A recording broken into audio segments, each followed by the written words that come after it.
Hello दोस्तों, स्वागत है आपका आपके अपने YouTube चैनल क्रैकेट में। आज हम आपको MBBSC सिलेक्शन प्रोसेस के बारे में बताएंगे कि MBBSC की सिलेक्शन प्रोसेस कैसी होती है, उसका सिलेबस क्या है। ठीक है, MBBSC PCS परीक्षा में 3 प्रमुख चरण होते हैं। ओके, पहला होता है प्रारंभिक परीक्षा, दूसरी होती है मुख्य परीक्षा और तीसरा होता है साक्षात्कार यानी कि इंटरव्यू।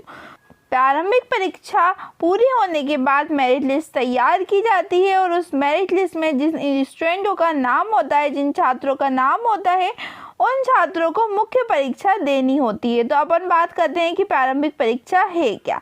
प्रारंभिक परीक्षा में 2 पेपर होते हैं। एक पेपर होता है सामान्य अध्ययन का और दूसरा पेपर होता है सामान्य योग्यता परीक्षण का यानी कि जनरल एप्टीट्यूड टेस्ट का। ओके, सामान्य अध्ययन यानी जनरल स्टडी के पेपर जो होते हैं वो ऑब्जेक्टिव टाइप होते हैं। दोनों ही पेपर ऑब्जेक्टिव टाइप होते हैं और 2-2 घंटे के होते हैं। दोनों ही पेपर 200-200 नंबर के होते हैं। ठीक है, लेकिन जो अपना जनरल स्टडी का पेपर है वो ज़्यादा इंपॉर्टेंट रखता है, बिकॉज जनरल स्टडी के नंबर से जो अपन को मार्क्स मिलते हैं, सामान्य अध्ययन के पेपर से जो अपन को मार्क्स मिलते हैं, उसके आधार पर मेरिट लिस्ट तैयार की जाती है। और जनरल एप्टीट्यूड टेस्ट यानी सामान्य योग्यता परीक्षण, ये पेपर जो है वो क्वालिफाइंग पेपर होता है। इसके मार्क्स जो है मेरिट लिस्ट में नहीं जुड़ते हैं। दोनों ही पेपर MCQ टाइप्स होते हैं और ये पेपर OMR सीट में होते हैं। ओके, बस अपन को गोले काले करना होते हैं जो आंसर सही होता है और इन पेपरों में कोई भी माइनस मार्किंग नहीं होती है।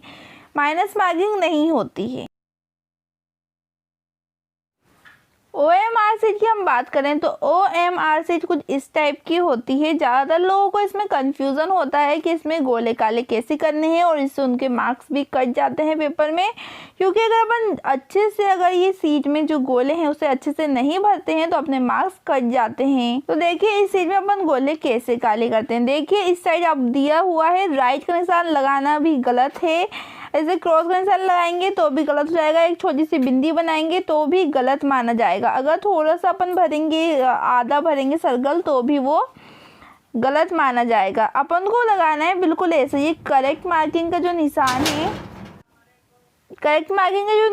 कि देखिए ये पूरे तरह से जितने भी सर्कल है पूरा का पूरा भरा हुआ सर्कल है। ठीक है, बिल्कुल पूरा सर्कल को अपन को फिल करना है, गोले अच्छे से काले करने हैं, तभी अपन को इसके मार्क्स मिलते हैं। अब अपन बात करते हैं मुख्य परीक्षा के बारे में, राज्य सेवा मुख्य परीक्षा 2023 के बारे में। राज्य सेवा मुख्य परीक्षा में 6 पेपर होते हैं। ठीक है, जो फर्स्ट पेपर होता है, प्रथम प्रश्न पत्र जो होता है वो सामान्य अध्ययन फर्स्ट, जिसमें इतिहास और भूगोल से रिलेटेड क्वेश्चन पूछे जाते हैं और ये पेपर करने का टाइम जो है वो 3 घंटे का रहता है। 300 नंबर का ये पेपर रहता है। इस पेपर को अपन हिंदी और इंग्लिश दोनों में से किसी भी लैंग्वेज में दे सकते हैं। ओके, अब दूसरा पेपर की बात करें तो सामान्य अध्ययन सेकंड के जो पेपर के जो टॉपिक है वो है राजनीतिक, अर्थशास्त्र एवं समाजशास्त्र। इस टॉपिक से रिलेटेड क्वेश्चन पूछे जाते हैं सेकंड पेपर में और ये पेपर जो है वो 3 घंटे का रहता है। ये भी 300 मार्क्स का रहता है और ये भी हिंदी और इंग्लिश दोनों में से किसी भी लैंग्वेज में हम दे सकते हैं। तीसरे पेपर की बात करते हैं, सामान्य अध्ययन थर्ड। इस पेपर में विज्ञान और तकनीकी से रिलेटेड क्वेश्चंस पूछे जाते हैं। ये पेपर भी 3 घंटे का होता है। 300 मार्क्स का ये पेपर होता है और ये भी हिंदी और इंग्लिश दोनों लैंग्वेज में दिया जा सकता है। सामान्य अध्ययन का पेपर फोर्थ, सामान्य अध्ययन यानी GS फोर्थ का जो पेपर है वो दर्शन शास्त्र, मनोविज्ञान और लोक प्रशासन से संबंधित है और ये पेपर में 3 घंटे का समय मिलता है और ये 200 मार्क्स का होता है। ये पेपर 200 नंबर का होता है। बाकी अपन ने जो पेपर देखे थे फर्स्ट, सेकंड और थर्ड, ये 300 नंबर के थे और ये पेपर जो है वो 200 नंबर का होता है और ये भी हिंदी और इंग्लिश दोनों लैंग्वेज में अपन दे सकते हैं। ठीक है, अब अपन बात करते हैं 5वें पेपर के बारे में। ठीक है, ये जो पेपर होता है ये सामान्य हिंदी का होता है एवं व्याकरण से रिलेटेड इसमें क्वेश्चन पूछे जाते हैं। हिंदी और हिंदी व्याकरण से रिलेटेड इसमें क्वेश्चन पूछे जाते हैं। ये भी 3 घंटे का रहता है। ये 200 मार्क्स का रहता है। ओके, और ये सिर्फ हिंदी लैंग्वेज में ही अपन पेपर दे सकते हैं। बात करते हैं 6वें पेपर के बारे में। तो ये जो पेपर है ये हिंदी निबंध एवं प्रारूप लेखन का रहता है और ये सिर्फ 2 घंटे का पेपर है और इसमें ये 100 मार्क्स का पेपर रहता है। ये पर अपन को सिर्फ हिंदी में ही देना रहता है। एक निबंध लिखना रहता है हिंदी लैंग्वेज में, जो भी टॉपिक पे अपन को निबंध लिखने को बोला जाता है उसमें निबंध लिखना पड़ता है। ये 100 नंबर का रहता है।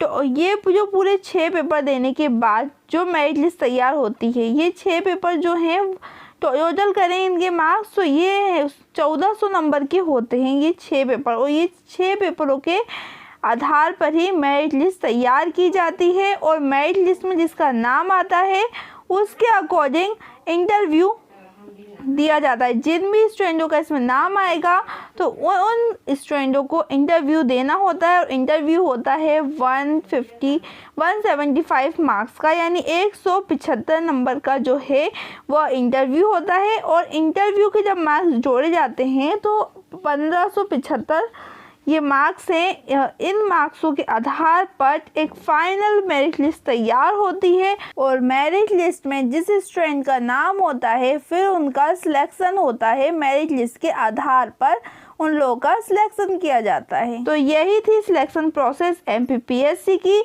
इसके नेक्स्ट वीडियो में मैं आपको GS जो अपना प्रारंभिक परीक्षा है, प्रारंभिक परीक्षा का जो फर्स्ट पेपर है उससे रिलेटेड इंपॉर्टेंट क्वेश्चंस बताऊंगी। तो चैनल सब्सक्राइब अगर आपने नहीं किया है तो सब्सक्राइब कर लीजिएगा, बेल आइकन प्रेस करना मत भूलिएगा। मिलते हैं नेक्स्ट वीडियो में, तब तक के लिए बाय बाय।